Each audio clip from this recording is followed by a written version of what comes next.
इस्तग़फ़ार के फ़ज़ाइल और इस्तग़फ़ार के जो मौज़ज़ात हैं, अगर मैं इन पे बात करूँ ना तो बात इतनी लंबी हो जाए कि 100 वीडियो भी मैं अगर बना लूँ ना वो भी शायद बहुत कम हो।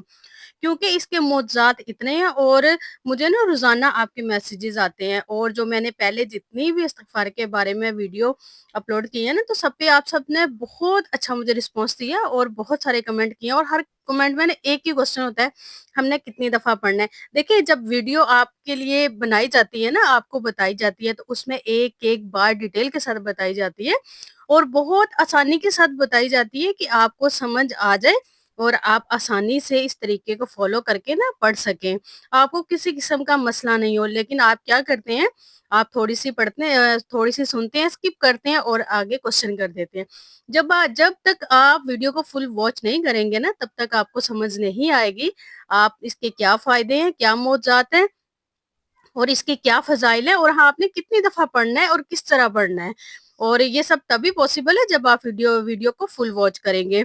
आज आपके साथ कुछ लोगों का एक्सपीरियंस आपके साथ शेयर करूँगी और अपना भी करूँगी। किस तरह उन्होंने इस्तिग़फ़ार किया और किस तरह इनके काम हो गए। कैसे उनकी मुश्किलात हल हुई और कैसे उनकी ज़िंदगी बदली और कैसे उनकी ज़िंदगी में सुकून आया। ये मेरा अपना ज़ाती एक्सपीरियंस भी है जो मैं आप बहुत बार आपके साथ शेयर कर चुकी हूँ। साथ ही ना मैं एक मेरी सिस्टर है उनकी स्टोरी आपके साथ शेयर करूँगी उन्होंने मेरे साथ शेयर की थी इसलिए ताकि मैं लोगों को बताऊँ और वो ना लोगों को मोटिवेशन हो। वो भी आपके साथ शेयर करती हूँ। आज की वीडियो में आपके साथ इस्तिग़फ़ार का तरीका, इस्तिग़फ़ार पढ़ने के फ़ज़ाइल साथ ही साथ मेरी एक बहन है जिनकी स्टोरी आपके साथ शेयर करूँगी। ताकि जो कुछ मेरे साथ हुआ वो सब लोगों को पता चले किस तरह मैंने इस्तिग़फ़ार पढ़ा और मेरी ज़िंदगी में क्या मोज़ा हुआ। मेरी ज़िंदगी में वो खुशी आ गई जो मैंने कभी सोची भी नहीं थी और मुझे ऐसा लगता था सारे रास्ते ना बंद हो गए हैं, लेकिन अल्लाह ने मेरे लिए ऐसी जगह से रास्ते बनाए कि मैं हैरान रह गई। इस हवाले से ना आज आपके साथ बात करूँगी और ये भी बताऊँगी कैसे और कितना पढ़ना है। स्किप वीडियो मत करिएगा, फिर आप कमेंट करते हैं। तो मैं बार-बार यही कह रही हूँ कि आपने वीडियो स्किप नहीं करनी। अगर आप चाहते हैं कि आप इस वीडियो से फ़ायदा उठा सकें, अपनी मुश्किलात को हल कर सकें, आपकी जो ख़्वाहिशात हैं उनको पूरा कर सकें, बस वो जायज़ होनी चाहिए। इसलिए वीडियो को फुल वॉच करिए ताकि अच्छे से आपको तरीकाकार समझ में आ जाए। तो शुरू करते हैं आज की वीडियो। अस्सलाम वालेकुम, सब कैसे हैं? उम्मीद करती हूँ सब ठीक होंगे, खैरियत से होंगे, अपने घरों में खुश होंगे, आबाद होंगे। अल्लाह पाक सबको अपने घरों में खुश रखे, आबाद रखे, ढेरों खुशियाँ अता करे। अच्छा जी, आज का जो व्लॉग था ये मेरा आफ्टरनून से स्टार्ट हुआ था और यहाँ पे मैं बना रही थी बिरयानी। वीकेंड पे अक्सर बल्कि ज़्यादातर लोगों के घर ना वे बिरयानी बनती है क्योंकि बच्चे भी घर होते हैं, हस्बैंड भी घर होते हैं। फिर सबकी जो फ़ेवरेट चीज़ है वो बिरयानी है तो वो बनती ही बनती है। आज की कुकिंग के साथ और आज के किचन के रैंडम काम के साथ आज का टॉपिक डिस्कस करते हैं और चलते हैं अपने टॉपिक की तरफ। देखें, सबसे पहले मैं उन बहन की स्टोरी शेयर करती हूँ जो उन्होंने बताई। उनका नाम फ़ातिमा है। उन्होंने बताया मैं अपने वालिदैन के घर रहती थी, अपना घर नहीं था और इनके शौहर दुबई में थे और इसी वजह से ना वो अपने वालिदैन के घर रह रही थी क्योंकि उनके शौहर दुबई थे और फिर ऐसे अकेले रहना बहुत मुश्किल होता है। ज़िंदगी बहुत मुश्किल थी, भाभीयों के साथ रहना बहुत मुश्किल होता है, ये आप सबको भी पता है। हम अपना काम भी करते हैं, अपनी जान भी मारते हैं, लेकिन उनका जो नाक है ना वो चढ़ा रहता है और दूसरा वो बातें सुनाती हैं, तंज़िया बातें सुनाती हैं, तो फिर ये इस तरह रहना ना बहुत ज़्यादा मुश्किल हो जाता है और कभी-कभार फिर वालिदैन हमारी जो इंसल्ट होती है उनसे बर्दाश्त नहीं होती, तो वो भी परेशान हो जाते हैं। और फिर क्या करते हैं कि कभी-कभी गुस्से में वो हमें भी बोल जाते हैं जिसका हमें फिर बहुत ज़्यादा दुःख होता है। और इस तरह लड़ाई झगड़े सुबह-शाम ना बस ये बातें सुनने को मिलती थी और मैं बहुत ज़्यादा परेशान थी। शौहर दुबई में फँसे हुए थे, उन पे ना ट्रैवलिंग बैन था और ना ही उनके पास जॉब थी। मैं बहुत ज़्यादा परेशान थी, मायूसी जो है ना वो दिन-ब-दिन बढ़ती जा रही थी। वालिदैन के घर रहना भी दिन-ब-दिन मुश्किल होता जा रहा था और जब आपका कोई सहारा ना हो, जब आप मुश्किल में हो, तो यकीन करें कि फिर ना मुश्किलें और बढ़ती जाती हैं और इंसान को ऐसे लगता है कि बस अब कुछ होना ही नहीं, लेकिन मुआवज़े ज़रूर होते हैं। कोई हल नज़र नहीं आ रहा था, फिर मैंने सच्चे दिल से नियत की और कसरत से इस्तिग़फ़ार पढ़ना शुरू किया। सुबह परिंदों के आगे दाना डालती और सुबह से रात तक ना कसरत से वो इस्तिग़फ़ार पढ़ती रहती। अच्छा, वो ना खुला इस्तिग़फ़ार पढ़ती थी, मतलब जितना उनसे सुबह से शाम तक पढ़ा जाता था, उन्होंने तादाद मुझे नहीं बताई थी। इसलिए मैंने भी आपके साथ तादाद शेयर नहीं की थी। वो खुला पढ़ती थी सुबह से शाम तक जितना उनसे पढ़ा जाता था। फिर अल्लाह ने ऐसा मुआवजा किया, दिन ही बदल गए। अल्लाह ने हमें इसी साल घर से नवाजा। शोहर का जो ट्रैवलिंग बैन था वो भी खत्म हो गया, बहुत अच्छी जॉब लगी। हमारे दिन बदलना शुरू हो गए, रिस्क बारिश की तरह बरसने लगा और हम खुशहाल जिंदगी गुजारने लगे। वो दिन और आज का दिन मैंने कभी भी इस्तगफार को नहीं छोड़ा। अच्छा, इस्तगफार से एक तो ये है कि आपकी मुश्किलात का हल होता है, आपके मुश्किल काम आसान हो जाते हैं, आपकी जो भी प्रॉब्लम्स हैं वो सॉल्व हो जाती हैं, आपकी जो भी ख्वाहिशात हैं वो पूरी हो जाती हैं। इसके साथ-साथ आप अल्लाह के साथ आपका जो कनेक्शन है ना वो मज़बूत हो जाता है। देखिए, इस्तगफार का मतलब है ना तौबा करना। जब आप तौबा करते हैं ना, अपने गुनाहों की बख्शिश माँगते हैं, तो फिर क्या होता है कि आपके लिए आसानियाँ पैदा हो जाती हैं। बाज़ दफ़ा ऐसे गुनाह होते हैं जो हमारे काम में रुकावट बनते हैं, तो फिर क्या होता है कि जब हम कसरत से इस्तग़फ़ार करते हैं, अपने गुनाहों की माफ़ी माँगते हैं, तो हमारा काम हो जाता है, हमारी मुश्किलात आसान हो जाती हैं और हमें वो मिल जाता है जो हम हासिल करना चाहते हैं। इसलिए कोशिश करें कि आप कसरत के साथ इस्तग़फ़ार करें।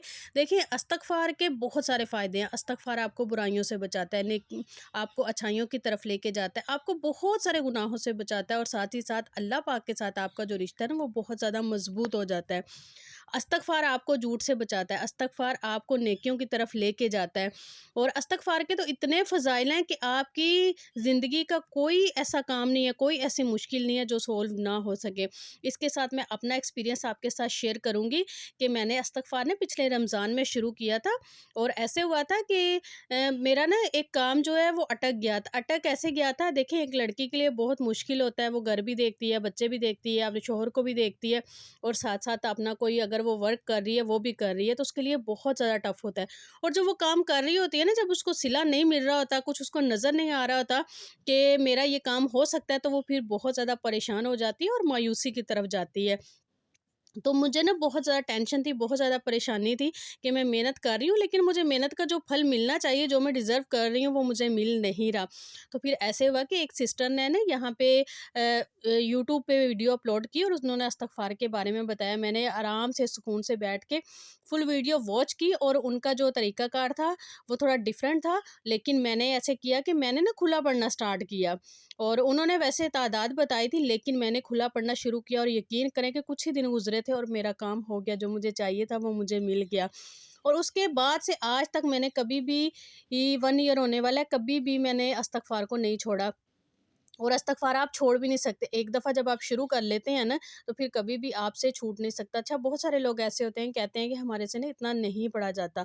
तो आप कम से कम 1200 दफ़ा आप लाज़मी पढ़ें। देखिए, अगर आप 5 नमाज़ें पढ़ते हैं ना, पाँचों नमाज़ों में 200 पढ़ते हैं, तो आपका 1000 हो जाता है। उसके बाद सोने से पहले आप 200 दफ़ा पढ़ सकते हैं और इस तरह आपकी 1200 तादाद पूरी हो जाती है। लेकिन आप कोशिश करें कि आप इससे भी ज़्यादा पढ़ें। आप जितनी ज़्यादा कसरत से इस्तग़फ़ार करेंगी, अपने गुनाहों की माफ़ी माँगेंगी ना, इतनी जल्दी आपके जो रास्ते हैं ना वो खुलते जाएँगे, आपके लिए आपकी जो मुश्किलात हैं वो हल होती जाएँगी और आपके लिए आसानियाँ बनती जाएँगी। तो कोशिश करें कि आप ज़्यादा से ज़्यादा पढ़ सकें। देखें, इस्तग़फ़ार से ना आपको बहुत सारी आप में चेंजिंग आएगी। आपकी ज़िंदगी जो है ना बदल जाएगी, आपको दुनिया की कभी भी ज़रूरत नहीं पड़ेगी।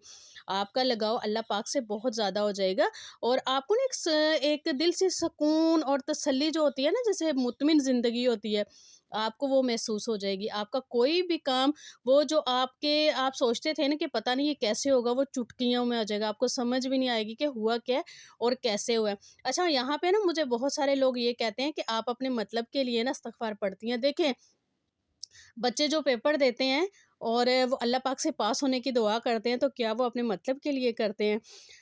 आप नमाज़ पढ़ते हैं इसलिए कि अल्लाह पाक आपके गुनाह बख्श दें, आपको जहन्नम की आग से बचाएँ, आपको जन्नत में दाखिल करें, तो क्या आप अपने मतलब के लिए पढ़ते हैं?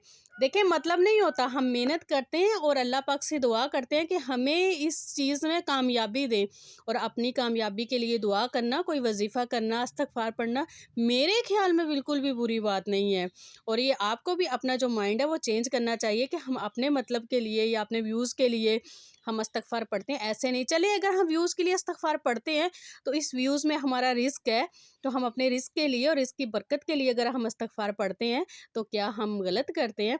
और बहुत सारे लोगों के ऐसे कमेंट आते हैं, तो प्लीज़ इस तरह की बातें ना किया करें। इस्तग़फ़ार अल्लाह पाक का कलाम है, आप जायज़ किसी भी जायज़ کام کے لیے، جائز حاجت کے لیے پڑھ سکتے ہیں۔ تو جب آپ پڑھ سکتے ہیں تو پھر اس چیز پہ باتیں نہیں ہونی چاہیے کہ آپ اس چیز کے لیے پڑھتے ہیں، اس چیز کے لیے پڑھتے ہیں۔ اور بہت ساری میری بہنیں اور میرے بھائی ایسے بھی تھے جنہوں نے مجھے بہت زیادہ سپورٹ کیا، مجھے بہت ساری دعائیں دی کہ آپ کی وجہ سے ہم نے شروع کیا اور ہمارے بھی کام ہو گئے۔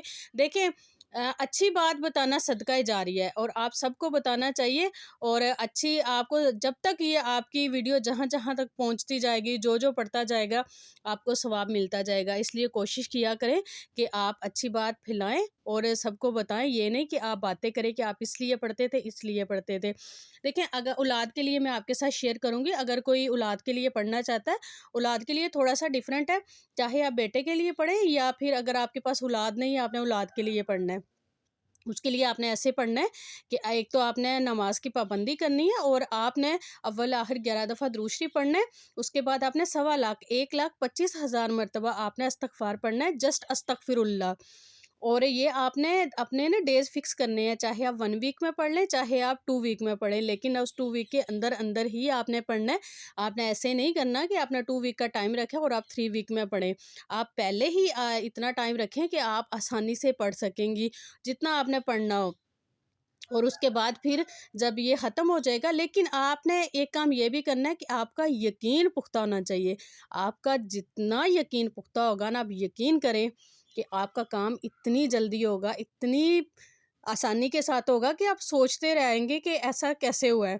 تو آپ نے یقین اپنا پکا رکھنا ہے، آپ نے ایسے نہیں رکھنا پتہ نہیں ہوگا کہ پتہ نہیں ہوگا، ایسا بالکل بھی نہیں رکھنا۔ آپ نے یہ کہنا ہے کہ انشاءاللہ میرے کمپلیٹ ہونے سے پہلے پہلے اللہ پاک میری گود بھر دیں گے، اور پھر دیکھیے گا کہ انشاءاللہ آپ کی گود بھر جائے گی۔ اور اگر آپ بیٹے کے لیے پڑھ رہے ہیں تو بھی ایسے ہے، اور جب آپ پڑھنا شروع ہو جائیں گے اور آپ کا سوالہ کمپلیٹ ہو جائے گا، پھر آپ نے کبھی زندگی میں استغفار کو چھوڑنا نہیں، اپنی زندگی کا حصہ بنا لے۔ ویسے بھی ہم اتنے گناہ گار انسان ہیں، ہم جتنی توبہ کر سکیں اتنی کم ہے، ہمیں ڈیلی بیسس پہ ہی توبہ کرنی چاہیے، کیونکہ ہم اتنے گناہ کرتے ہیں ہمیں پتہ بھی نہیں ہوتا کہ ہم نے کون سا گناہ کیا ہے۔ تو کوشش کیا کریں کہ استغفار کی کثرت جو ہے نا وہ اپنی زندگی میں شامل کر لیں، اور کوئی بھی وظیفہ کرنے سے پہلے آپ نے خود کو 5 وقت کا نمازی لازمی بنانا ہے۔ اس کے اگر آپ نماز نہیں پڑھتے تو آپ کے وظیفے کا کوئی فائدہ نہیں ہے، وہ وظیفہ بالکل بھی اثر نہیں کرے گا۔ بہت سارے لوگوں کا یہ بھی کوشچن ہوتا ہے کہ ہم وظیفہ کر رہے ہیں لیکن وہ نا ہمارے کوئی کام ہو نہیں رہے، جس کام کے لیے ہم کر رہے ہیں وہ کام نہیں ہو رہا، تو آپ اپنی نماز کی پابندی کریں۔ آپ کوشش کریں کہ آپ 5 وقت کی نماز پڑھیں۔ جب آپ خود کو نماز کا جب تک آپ پابند نہیں بنائیں گے، آپ کا استغفار کیا کوئی بھی وظیفہ ورک نہیں کرے گا۔ اس لیے سب سے پہلے نماز کی پابندی، اس کے بعد پھر آپ جو بھی وظیفہ کرنا چاہیں کر سکتے ہیں، پھر آپ کے وظیفے میں اثر ہوگا، ایسے بالکل بھی نہیں ہوگا۔ اور نماز تو ویسے بھی بہت ضروری ہے، اور نماز فرض ہے، اس کو تو ہم کسی حالت میں بھی نہیں چھوڑ سکتے۔ تو نماز کو کبھی بھی آپ نے زندگی میں سکپ نہیں کرنا، اگر آپ چاہتے ہیں کہ آپ کی زندگی پرسکون اور اچھی ہو۔ آئی ہوپ آج کی ویڈیو آپ کو پسند آئی ہوگی۔ ویڈیو پسند آئی تو کمنٹ کر کے ضرور بتائیے گا۔ اپنا ڈھیر سارا خیال رکھیے گا، مجھے دعاؤں میں یاد رکھیے گا۔ ملتے ہیں نیکسٹ ویڈیو میں۔ اللہ حافظ۔